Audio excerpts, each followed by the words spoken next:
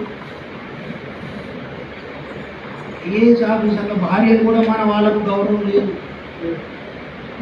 First భర్త ఇచ్చే తీసేదే వీళ్ళు వేడుకుంటానే వాళ్ళు ఎంత మంచి మంచి బ్యాచ్ ఈ తెలంగాణ రాష్ట్రంలో రేపు 33% రిజర్వేషన్లు రాబోతున్నాయి మహిళలకు 33% రిజర్వేషన్లు వస్తే ఇప్పుడున్న బైఫర్కేషన్ లో పెరిగితే 160 సీట్లు అవుతాయి 160 సీట్లలో 33 అంటే కనీసం 60 సీట్లు వస్తాయి నేను ఇప్పుడు చెప్తున్నా ఈ రాబోయే 60 సీట్లలో ఏం చేస్తాడు రేవంత్ రెడ్డి కామారెడ్డి నిలబడతాడు రేవంత్ రెడ్డి భార్య కొడంగల్ నిలబడుతుంది ఉత్తమ్ కుమార్ రెడ్డి హుజూర్ నగర్ నిలబడతాడు ఆయన భార్య కోదాడ నిలబడుతుంది కోమటిరెడ్డి వెంకటరెడ్డి నల్లగొండ నిలబడతాడు ఆయన భార్య మునుగోడ నిలబడతాడు ఇందిరాకరణ్ రెడ్డి ఎక్కడ నిలబడతాడు టీఆర్ఎస్ నిలబడతాడు నిర్మల్ల ఆయన భార్య టికెట్ రాకపోతే ఏడు గుర్తు మీద పోటీ చేస్తున్న అవసరం అయితే చమత్కార అప్పుడు గెలుస్తాడు మళ్ళా పోటీ చేస్తే ఇదే బహుజన సమాజ్ పార్టీకి 2000 ఓట్లు వస్తాయి లాస్ట్ టైం గెలిచిన వాడికి ఇప్పుడు ఎన్ని రావాలరా కనీసం సెకండ్ పొజిషన్లో రావాలంటే 2000 వస్తుంది క్యాచ్ అంట ఏం వస్తుంది నేను చెప్తున్నా రేపు 60 సీట్లు మహిళలు వస్తే 55 సీట్లు ఎందుకంటే ఒక 5 సీట్లు మానవాళిలో తీయాల్సిందే తప్పదు ఎందుకంటే అక్కడ ఆయన ఉన్నాడు కదా దుడ్డుగారు పట్టుకున్నాడు నా కొడకలారా రిజర్వేషన్ లేదురా నేను అంటాడు కాబట్టి ఒక 5 పోతాయి 5 పోతే 55 సీట్ల రెడ్ వాళ్ళ భార్య తెచ్చుకుంటారు మ్యానుఫ్యాక్చరింగ్ లేదు మన కాడ ఉన్న మ్యానుఫ్యాక్చరింగ్ డిఫెక్ట్ మ్యానుఫ్యాక్చరింగ్ ఈడ కూర్చున్న ఈ మహిళలు ఈ చెల్లెలు మీరు ఎమ్మెల్యే తయారు కావాలి బస్ ఇదే నా మాట మీకు ఎమ్మెల్యే తయారు కావాలి పోనీ ఓడిపోయిన పర్లేదు ఈసారి వచ్చారు అంతే నేను నామినేషన్ వేసిన నా దగ్గర 2000 ఉన్నాయి నా ధైర్యం కూడా ఎంపీకి పోటీ చేస్తున్నా 2000 ఉన్నాయి 2000 మందితో చేసిన మళ్ళీ ఆయన లాస్ట్ ఎలక్షన్ నాడు ఇద్దరే ఉంటున్నాయి మరి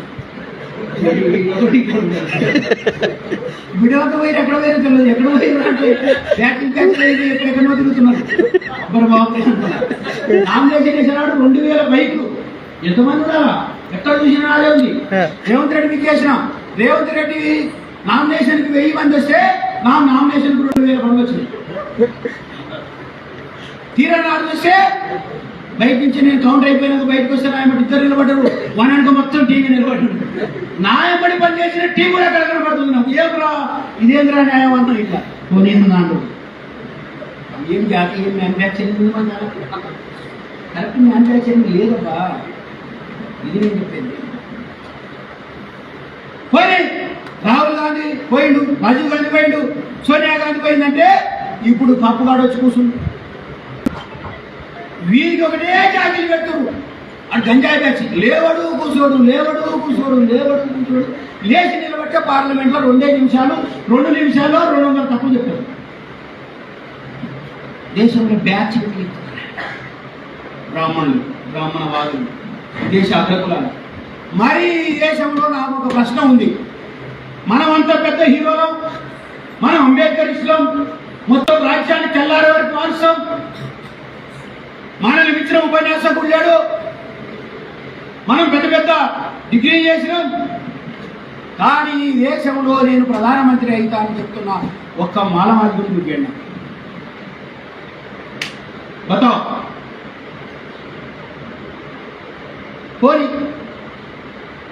ఈ రాష్ట్రంలో ఈ దేశంలో నేను ప్రధానమంత్రి అయితే అని చెప్తున్నటువంటి ఒక బ్యాక్వర్డ్ క్లాస్ అని చూపండి. కానీ రాహుల్ గాంధీ మాత్రం నేను అయితే అన్నా ఏది శాతం కాకుండా అయితే అవుతాను. అందుకే మనం కరెక్ట్ ప్రొడక్షన్ తయారు చేయాలి. ఒకవేళ మ్యానుఫ్యాక్చరింగ్ డిఫెక్ట్స్ ఉంటే రీసెర్చ్ చేసి వాటిని ఏం చేయాలి, సరిదిద్ది సమాజం ముందు నిలబెట్టాలి. మన పిల్లలు నిజంగానే ఆ క్యాపబిలిటీస్ లేకపోతే మనం తయారు చేద్దాం, చెప్పుదాం, మాట్లాడదాం, బోధిద్దాం, చెప్తాం. రేపటి నాడు ఇక్కడ కూర్చున్న ఈ 10 మందిలో ఒకడు ఎమ్మెల్యే అయితే చాలు. చెప్పండి. ఎందుకంటే వాళ్ళ పోరగాడు 10th కాగానే సర్పంచ్ అవుతుంది. మనం 10th ఫెయిల్ అయితే హైర్ షాప్ మనకి ఎంత తేడా ఉంది. విరాట్ రెడ్డి ఉంటాడు నాకు బాగా తెలుసు, బంధువులు అయితే ఆడు వచ్చిందంటే ఏం చేస్తున్నావు పిల్లగా అని అడిగి ఇది ఉండదు ప్రద్యుమ్నారెడ్డి ఇది ఉండదు ఏం చేస్తున్నాడే ఏమిటో బాగా 10th ఫెయిల్ అయిపోయినా ఇంటర్ కూడా పోయింది కానీ ఇంటర్ కూడా ఖతం అయిపోయింది, ఏం చేస్తున్నాడు సైలెంట్ అయిపోయినా. ఎందుకంటే హే నాకు రావాలి సరే ఏం చేద్దాం అనుకుంటే రేపు ఎలక్షన్ వస్తుంది, మనం సర్పంచ్ మనమే అంటాం.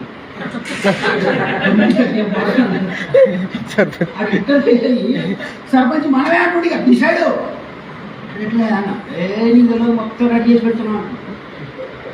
అదే ఊర్లో మా క్లాస్మేట్ కొడుకున్నాడు, వాడు ఇంటర్ ఫెయిల్. అన్నింటికి పోయిన యాక్చువల్గా ఏం చేస్తావు బాబు అన్న సార్ ఇంటర్ ఫెయిల్ అయినా మరి ఏం చేస్తావు టైలర్ సార్ పెట్టిన అంకుల్